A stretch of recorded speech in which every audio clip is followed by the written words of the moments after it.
우리는 살아가면서요, 많은 관계들 가운데 살아갑니다. 많은 그 관계들을 통해서 서로 의지하고 의존하며 서로가 서로에게 좀 힘이 되는 그런 관계들을 많이 만들려고 해요. 이런 관계들은 개인뿐만이 아니라 나라에도 이루어지는데요. 전 세계를 보면 모든 나라들이 서로 연결되어져 있습니다. 저도 그걸 참 실감했던 경험이 있는데요. 예전에 우크라이나하고 러시아 전쟁이 일어났었잖아요. 전쟁, 우리나라하고는 전혀 상관없고 저하고는 전혀 상관없는 전쟁인데요. 나중에 알고 보니까 상관이 좀 있더라고요. 그 전쟁 때문에 저희 집이 치킨을 주고 왔는데 치킨 가격이 올랐고요. 짜장면 가격이 올랐습니다. 우크라이나가 곡창지대인데 해바라기를 많이 재배해요. 해바라기 씨유로 치킨을 튀기는데 원자재 가격이 올라가니까 치킨 가격도 올라갔고, 또한 밀도 많이 생산하는 곳인데 밀가루 가격이 올라가니까 짜장면 가격도 올라갔습니다. 모든 곳 사람들이, 또한 모든 나라가 이런 연결과 연결 속에 살아갑니다. 이런 연결이라는 것은 곧 의지하고 의존한다는 것을 뜻합니다. 많은 사람들은 관계 가운데서 서로를 의지합니다.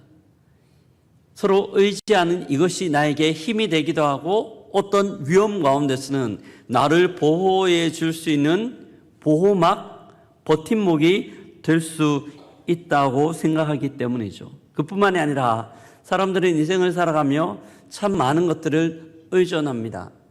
어떤 분들은 돈이 많으면 그 돈이 나를 지켜줄 것이다 생각하고 돈을 꽉 붙들고 있는 분들이 있고요. 또 어떤 분들은 권력이 제일이지 생각해서 권력을 딱 붙들려고 하시는 분도 있습니다. 어떤 자리가 나를 보호해 준다는 생각 때문이죠. 심지어 그런 속담도 있죠. 지푸라기도 잡는다고. 위급한 상황이 되면 정말 아무 힘도 없는 지푸라기 같지만 지푸라기도 잡으려고 안간힘을 씁니다. 왜 그럴까요? 왜 그럴까요? 그것이 우리를 보호해 줄 수 있다고 생각하기 때문입니다. 그런데 한번 생각해 보면요, 이런 것들이 우리의 삶들을 보호해 줄 수 있을까요? 지탱시켜 줄 수 있을까 하는 질문이에요. 많은 사람들은 당연히 그렇게 보호해주고 지탱시켜 줄 수 있다고 생각하지만 어느 순간 그것이 마치 썩은 동맛줄이 되어 아무 힘이 없이 우리를 붙들어 줄 수 있는 버팀목이 되지 못하는 경우들을 종종 발견하기 때문입니다. 사랑하는 성도 여러분, 또한 이 자리에 참석하신 우리 초청받아 오신 여러분들은 무엇을 붙들고 있습니까? 우리는 우리 인생을 위하여 어떤 것들을 붙들고 있습니까? 그리고 그것이 진짜 붙들 만한, 우리 인생을 지탱시키고 보호할 만한 그런 힘이 있는 걸까요? 저는 오늘 여러분과 이 이야기를 좀 나눌까 합니다. 이 이야기를 나누기 위해서요, 우리가 조금 전에 성경을 읽었는데 이 성경 말씀에 대해서 잠깐만 설명하면 예수님께서 십자가에 못 박히시는 장면에 대한 내용입니다. 예수님께서 십자가에 못 박히실 때 혼자 못 박히신 것이 아니라 양옆에 강도짓을 하다가 잡혀서 함께 십자가에 못 박히는 두 죄수들 또한 같이 있었습니다. 그림을 보면 조금 더 이해가 쉬운데요. 한번 볼까요? 저 그림이에요. 중앙에 예수님이 있고요. 양옆에 두 강도가 함께 십자가에 못 박혀 있습니다. 그림 이 장면 가운데서 일어난 일이에요. 이 당시에 십자가형은요, 굉장히 중한 형벌이었습니다. 심각한 죄수들만 받는 형벌이었어요. 이 십자가형은 너무나 참혹했기 때문에 이 당시에 로마인들은 절대 십자가형에 처해지지 않았습니다. 십자가에 달리면요, 양손과 발에 못이 박히고 오랜 시간 그 십자가에 달려 있으며 피를 쏟고 나중에는 탈진하여 호흡 곤란으로 죽게 되는 형벌이 십자가형이었기 때문입니다. 이 십자가형 가운데서 양 두 편의 강도가 서로 이야기를 하는데 이 두 강도가 나누는 이야기는 전혀 다른 모습입니다. 왜 이 두 강도는 전혀 다른 이야기를 하는 걸까요? 이들이 나눈 이야기의 내용은 무엇일까요? 저는 오늘 함께 말씀을 함께 나누면서요, 또한 이야기를 나누면서 우리 인생에 진정 붙들어야 할 것이 무엇인지 다시 한번 진지하게 고민하는 시간 되었으면 좋겠습니다. 먼저 첫 번째 살펴보고 싶은 것은요, 한쪽 편 강도가 나누었던 이야기입니다. 한쪽 편 강도가 십자가형을 받는 그 중에 한쪽 편에 있던 강도가 예수님에게 이런 이야기를 합니다. 당신은 지금까지 살면서 구원자라고 수많은 사람들에게 이야기하였는데 왜 자기 자신은 구원하지 못하고 십자가 형벌 가운데 죽습니까? 당장 그 십자가에서 내려와 당신도 구원하고 나도 좀 구원해 주십시오. 이런 이야기를 하는 거죠. 어떻게 보면 이 강도가 하는 이야기는 십자가에 달린 예수님을 위로하고 위하는 말처럼 들립니다. 하지만 오늘 성경을 보면 전혀 그런 의미가 아니에요. 39절을 보면 달린 행악자 중 하나는 비방하여 이르되, 비방한다라고 이야기하는데요, 이걸 조금 쉽게 설명하면 조롱하는 이야기였어요. 예수님을 위하는 이야기가 아니라 예수님을 조롱하는 이야기였습니다. 왜 이런 이야기를 했을까요? 예수님이 그 당시에 지내시면서요, 많은 사람들에게 예수님 자신을 구원자라고 이야기했기 때문입니다. 그리고 또한 많은 이적들을 통하여 어려움에 있는 사람들을 구원해 주었기 때문에 예수님은 구원자, 수많은 사람들이 구원자라고 생각했기 때문입니다. 하지만 십자가에 달린 예수님의 모습은 구원자의 모습이 아니라 오히려 아무 힘도 없는 모습처럼 그 강도에게 보여줬기 때문이죠. 네, 이런 강도의 이야기를 들으면요, 왠지 낯설지가 않습니다. 저는 목회를 하면서요, 많은 사람들에게 복음을 전하고 또한 전도하러 다닙니다. 그러면서 예수님을 믿으십시오, 예수님을 믿으십시오, 이런 이야기를 참 많이 해요. 근데 이런 이야기를 할 때 보편적인 사람들의 반응이 이 강도와 비슷합니다.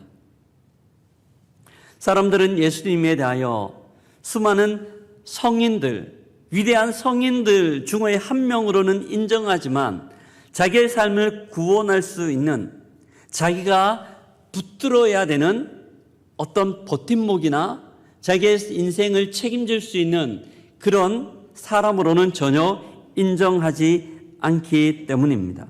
대신에 다른 것들을 붙드는 것이 훨씬 더 현명하고 현실적이라고 이야기를 하죠. 현대인들은 그렇다면 어떤 것들을 많이 붙들까요? 그들의 인생을 위하여 잡고 있는 것이 무엇일까요? 유명한 영성신학자인 리차드 포스터가 쓴 책이 있어요. 현대인들이 그들의 영성에 방해되는, 오히려 어쩌면 그들이 인생 가운데 하나님보다 더 많이 붙드는 것들, 그런 내용들을 이야기하며 세 가지를 이야기하는데요, 돈과 권력과 성을 이야기합니다. 이 세 가지가 그들의 인생을 붙들어 줄 수 있는 버팀목이라고 많은 사람들이 생각을 하는 거죠. 이 세 가지가 정말 우리 인생을 책임질 수 있는 버팀목이 될 수 있을까요? 한번 살펴보도록 하겠습니다. 사람들이 흔히 그런 말들 많이 하죠. 뭐니 해도 머니가 제일이다. 그런 이야기 들어보셨습니까? 뭐니 해도 머니가 제일이다. 왜 그런 이야기를 할까요? 살아가면서 돈이 중요하기 때문이에요. 돈이 중요합니까? 어때요? 돈이 중요합니까? 중요하지 않습니까? 중요합니까? 어렵습니까? 질문이? 저는 생각하기에 돈이 참 중요하다고 생각합니다. 많이 중요하죠. 돈이 있어야 오늘 하루를 살아갈 수 있어요. 돈이 있어야 밥도 먹을 수 있고요. 돈이 있어야 우리 아이들 대학교 등록금도 낼 수 있습니다. 돈이 있어야 내가 하고 싶은 것들을 할 수 있기 때문이죠. 돈이 주는 유익들이 너무너무 많습니다. 그래서 많은 사람들은 이 돈만 꽉 붙들면, 이 돈만 엄청 내가 꽉 붙들면 나의 삶은, 내 인생은, 우리 가정은 아무 문제 없이 잘 살 수 있다는 생각들을 합니다. 어느 정도 그런 것 같아요. 우리가 가정생활을 하다가 보면 부부싸움을 하는데요, 돈이 없어서 부부싸움을 많이 합니까? 돈이 너무 많아서 부부싸움을 하는 편입니까? 어느 편이에요? 돈이 없어서 부부싸움을 많이 하죠. 그래서 이야기하잖아요. 돈이 왼수라고. 그런 이야기까지 합니다. 이 정도로 돈이 중요하지만 또 한편 생각해 보면 돈이 우리 인생을 걸 만큼, 우리 인생을 확실히 책임질 만큼 돈만 있으면 모든 행복이 우리에게 주어지는 걸까 하는 또 다른 질문이에요. 반대로 돈이 없으면 우리 인생은 불행할까? 이런 질문입니다. 만약 돈의 양이요, 우리 인생의 행복을 척도라면 대한민국에서 제일 행복한 사람들은 아마 재벌이어야 할 겁니다. 삼성, 현대, 롯데 이렇게 이야기되는 재벌가의 사람들이 가장 행복하고 사람들 남 부럽지 않게 살아가는 사람들이라고 이야기할 수 있을 것 같아요. 근데 삼성이나 현대나 롯데가의 사람들, 이 사람들에게 공통점이 하나 있는데요, 몇 가지가 있어요. 첫 번째는 재벌이라는 공통점이고요, 평생 쓰고도 남을 돈을 가지고 있어요. 두 번째 공통점은요, 제가 보는 공통점입니다. 형제 사이에 다투고 싸우고 형사 고소까지 하고 원수처럼 지내는 사람들이라는 거죠. 참 아이러니합니다. 3, 4대까지 쓰고도 남을 엄청난 돈을 가지고 있음에도 불구하고 그 돈을 더 차지하기 위하여 형제 사이에, 형제의 난이라고 이야기하죠. 형제 사이에 죽일 것처럼 서로 싸우는 것이 이들이 우리에게 보여주고 있는 모습이에요. 아이러니하지 않습니까? 돈이면 모든 것들이 다 되고 돈이면 참 행복할 거라 생각하는데 돈 때문에 형제 사이에 물고 뜯으며 다투고 싸움을 하고 있기 때문입니다. 사람들은 돈을 붙들지만 나중에는 돈이 사람을 붙들어 그 사람의 인생을 마구 흔들어 놓고 자기가 원하던 행복이 아니라 오히려 다른 길로 이끌어가는 것들을 많이 보기 때문이죠. 그런 의미에서 돈은 참 많은 유익들을 주지만 우리 인생을 걸만한 그 무엇은 아닌 것 같아요. 또 한 가지 한번 살펴볼까요? 권력입니다. 권력은 어떨까요? 많은 사람들은 권력만 있으면 많은 것들을 할 수 있기 때문에 권력을 차지하기 위하여 노력하고 수고하고 애씁니다. 그렇죠? 권력은 많은 것들을 우리에게 이루어줍니다. 권력의 자리에서 한마디면 수많은 사람들이 이렇게 움직이고 한마디면 수많은 사람들이 저렇게 움직이죠. 그리고 이 권력을 갖고 있으면 자기가 원하는 것들도 많이 이룰 수 있습니다. 지난주였죠. 전 세계가 집중하였던 한 이슈가 있었습니다. 뭐였을까요? 미국 대통령 선거였습니다. 수많은 사람들이 이 미국 대통령 선거에 집중했습니다. 저 권력을 누가 잡는가? 권력이 그만큼 중요하기 때문이에요. 그런데 이 권력이라는 것이요, 참 힘이 있는 것 같지만 그 힘이 오래 가지 못한다는 거예요. 그 말 들어보셨나요? 곤불 10년, 화무 11홍. 곤불 10년, 화무 11홍. 무슨 의미일까요? 아무리 권력을 갖고 있다 하더라도 그 권력이 10년을 못 가고요. 아무리 예쁜 꽃이라 하더라도 그 예쁜 꽃이 10일을 못 간다라고 이야기하는 뜻입니다. 곤불 10년, 화무 11홍이라는 이야기죠. 우리나라 최고의 정점에 있었던 대통령, 역대 대통령이 12명이었습니다. 최고의 권력을 갖고 있었던 대통령이에요. 근데 너무나 아이러니하게 그 12명의 대통령 중에 자기의 말년이 아름다운 평탄한 대통령이 별로 없는 것 같아요. 왜 그럴까요? 이것이 권력이 갖고 있는 속성이기 때문입니다. 권력, 우리 인생을 걸 만한 그런 가치가 있는 걸까 생각해 보는 거죠. 또한 사람들은 자기의 인생을 지탱하기 위하여 붙드는 게 있어요. 관계인데요, 관계. 우리나라에서 잘 살기 위해서는 세 가지가 있어야 된다고 이야기합니다. 3년이라고 이야기하는데요. 혹시 들어보셨나요? 뭐가 있어야 될까요? 학연, 지연, 또 하나가 뭡니까? 혈연이라고 이야기합니다. 새로운 사람들을 만나면 항상 물어보는 것 있죠. 어느 학교 나오셨습니까? 또 어느 지역 출신이십니까? 또 뭘 물어봅니까? 가족은 어떻습니까? 이런 걸 물어봐요. 왜 물어볼까요? 학연, 지연, 혈연이 중요하기 때문에 이런 것들을 통하여 서로 연결점을 찾고 서로 관계를 맺기 위하여 학연과 지연과 혈연을 물어봅니다.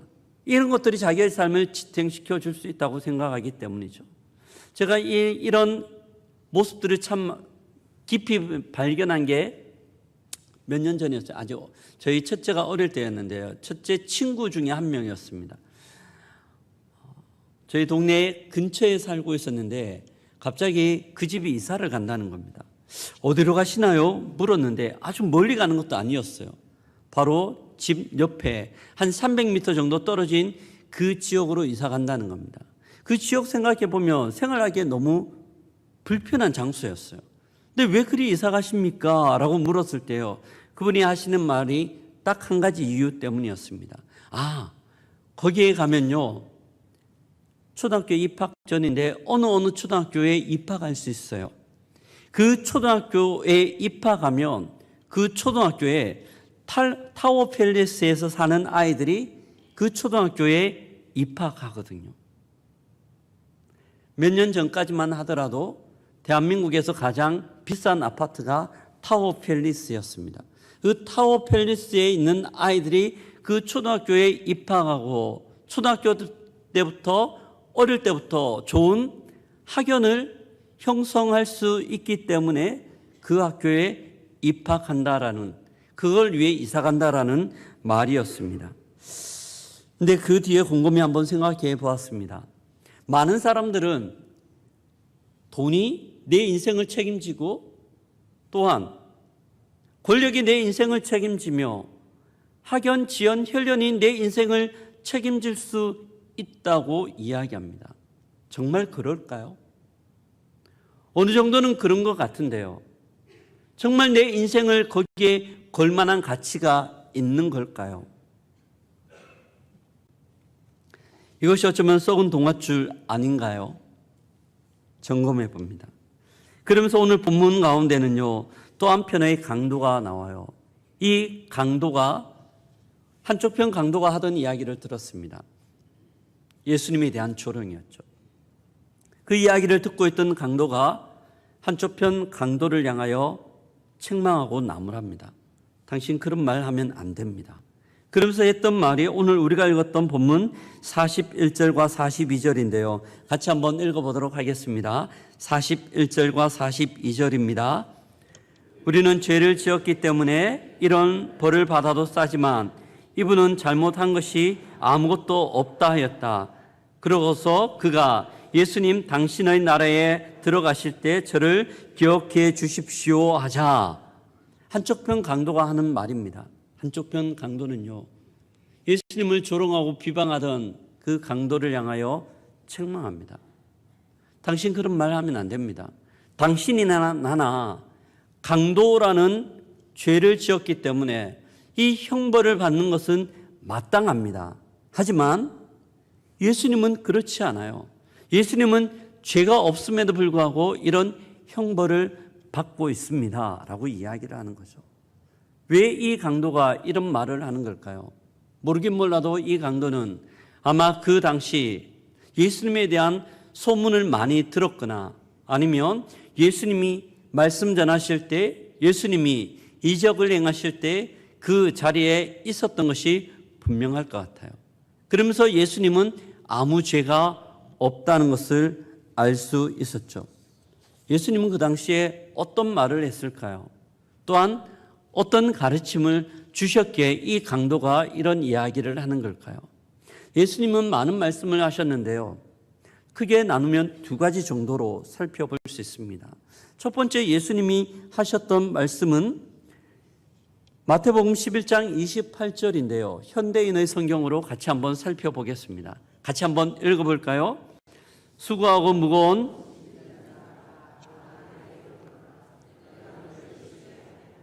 같이 다시 한 번만 더 읽어보도록 하겠습니다. 수고하고 무거운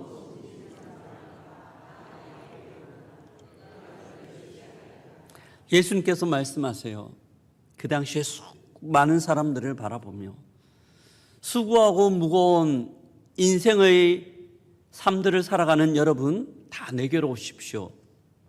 내가 여러분들에게 참 쉼과 평안들을 드리겠습니다. 이런 말씀을 하시는 거죠.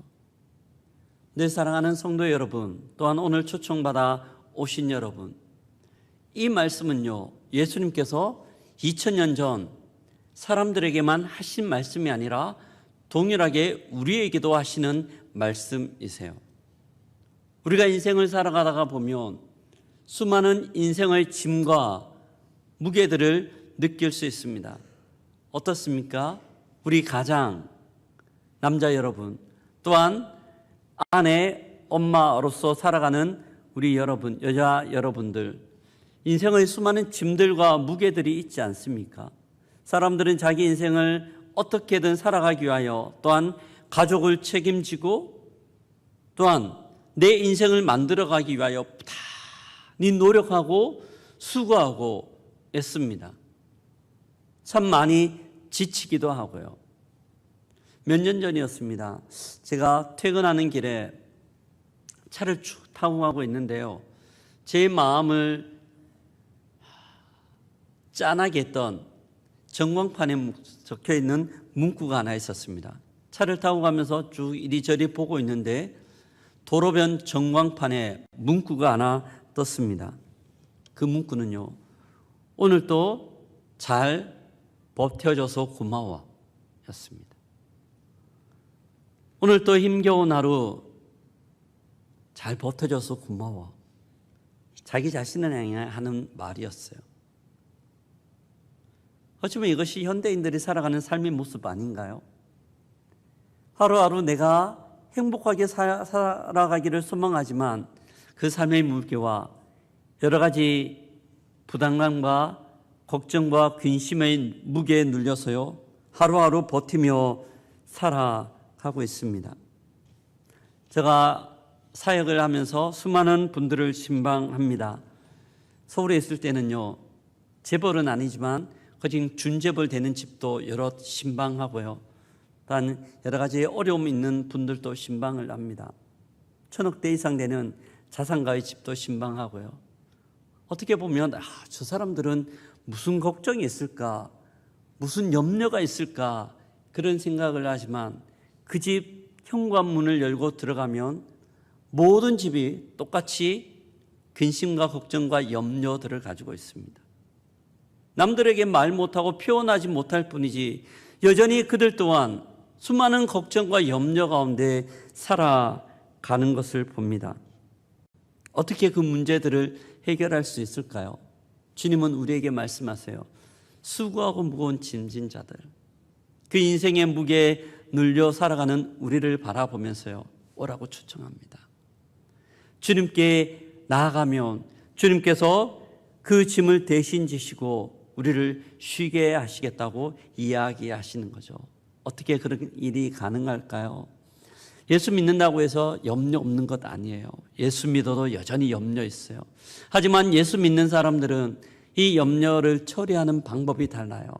예수 믿지 않는 사람들은 자기 힘으로 아둥바둥하며 그 문제들을 해결하려고 하지만 예수 믿는 자들은요, 그 짐들을 주님 앞에 가지고 와서 기도해요. 예수님, 이 문제 제 힘으로 해결하기에는 너무나 버거운데요, 하나님께서, 예수님께서 이 문제 좀 해결해 주십시오. 예수님께서 제 짐을 대신 좀 져 주십시오.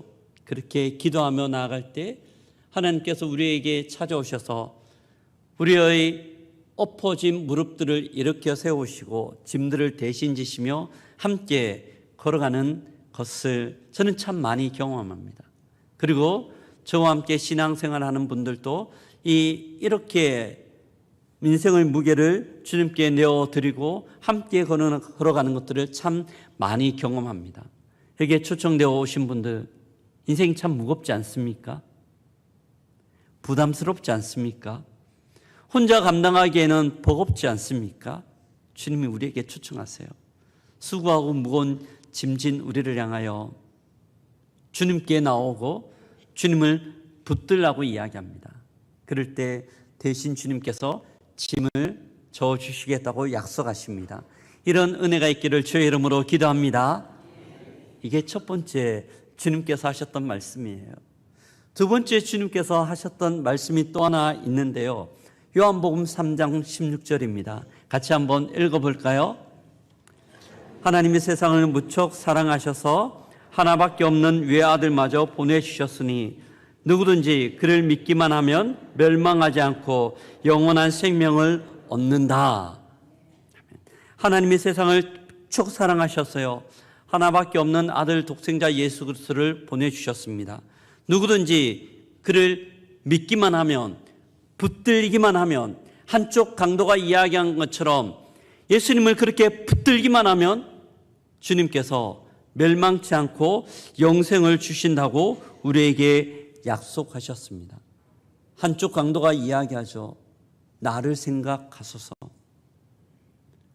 그는 곧 십자가에서 죽음을 맞이할 수밖에 없는 운명이에요. 그는 곧 죽게 됩니다. 그때 그가 이야기해요. 나를 생각해 주십시오. 그럴 때 예수님께서 말씀합니다. 내가 오늘 나와 함께 낙원에 있으리라 이야기하십니다. 예수님께서 이렇게 말씀하실 수 있는 이유가 무엇일까요? 예수님을 믿기만 하면 멸망치 않고 예수님께서 주시는 영원한 생명을 얻을 수 있기 때문이에요. 사람들이요, 그들의 인생을 위하여 붙드는 게 있습니다. 돈도 붙들고 권력도 붙들고 옆에 있는 사람도 붙들고, 어떤 사람들은 자기 자신을 붙들어요. 굳건한 의지력을 가지고 모든 것들을 할 수 있다는 자신감으로 자기 자신을 붙듭니다. 그런데 이것이 많은 것들을 할 수 있지만 절대 하지 못하는 일이 하나 있어요. 뭘까요? 이것이 절대 해결할 수 없는 문제예요. 죽음의 문제입니다. 우리 모든 사람들은 누구든지 죽음의 관문을 통과할 수밖에 없어요. 사람들은 죽음이라는 단어를 들을 때 두려워하고 불안해하며 슬퍼해요. 왜 그럴까요?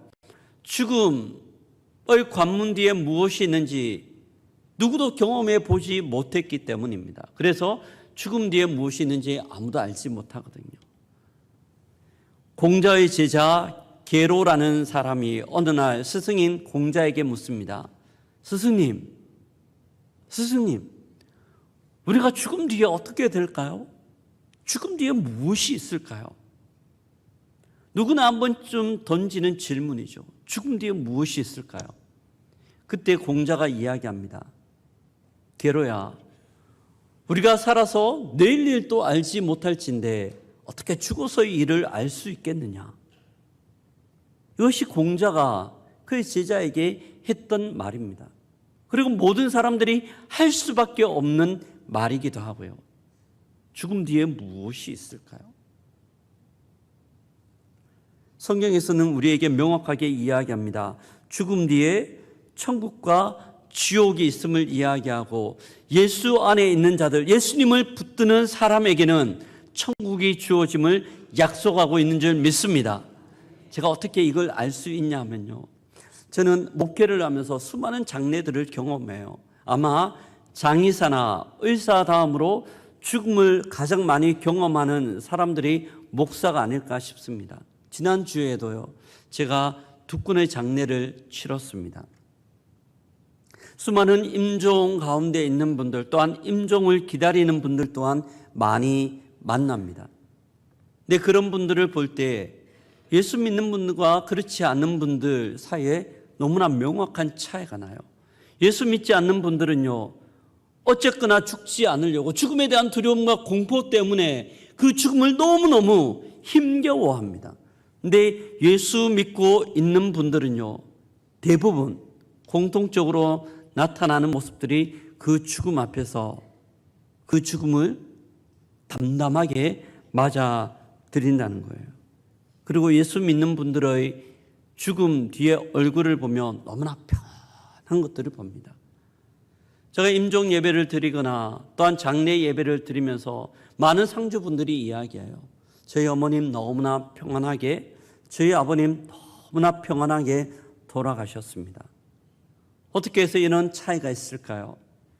예수 안에 있는 예수님을 붙드는 분들에게는 영원한 천국에 대한 소망이 있기에 이 땅의 삶이 다가 아니라 주께서 주시는 천국을 바라보며 천국을 소망하기 때문에 그런 죽음을 맞이할 수 있는 거죠. 예수를 믿는 사람에게 주어진 선물이며 교회에서는 이것을 은혜라고 이야기합니다. 세상의 어떤 것도 해결해 줄 수 없는 그 죽음의 문제들을 주님은 십자가에서 우리의 죄를 감당하셨기에 해결해 주셨습니다. 누가 이런 은혜를 누릴 수 있나요? 이 강도처럼 예수님을 붙들기만 하면. 예수님이 나의 죄를 위하여 십자가에 못 박혀 죽으셨습니다. 제가 그 예수님을 믿습니다. 예수님을 붙들기만 하면 그 주님께서 이 죽음의 문제까지 해결해 주시는 줄 믿습니다. 여기에 초청받아 오신 여러분들, 죽음의 문제, 특정한 사람들, 나이 많은 분들의 문제만은 아니에요. 여기에 있는 모든 분들이 죽음의 관문을 통과할 수밖에 없습니다. 무엇이 있을까요? 무엇이 있을까요? 예수님을 붙들고 함께 천국에 대한 소망들을 누릴 수 있는 우리 모두가 되기를 주의 이름으로 축복합니다. 말씀을 마무리합니다.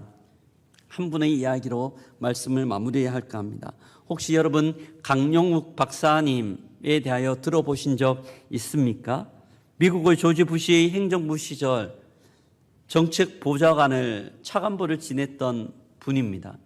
그에게 두 아들이 있었는데요. 한 명은 2011년 미국이 선정한 10대 안과 의사 중에 한 명으로 뽑혔고요.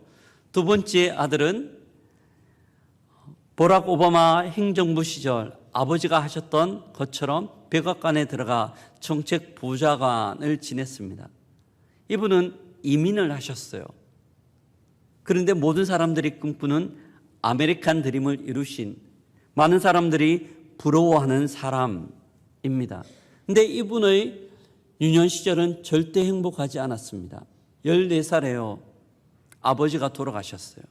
그리고 15살에 축구하며 공놀이 하다가 공에 눈을 맞아 실명이 되셨습니다.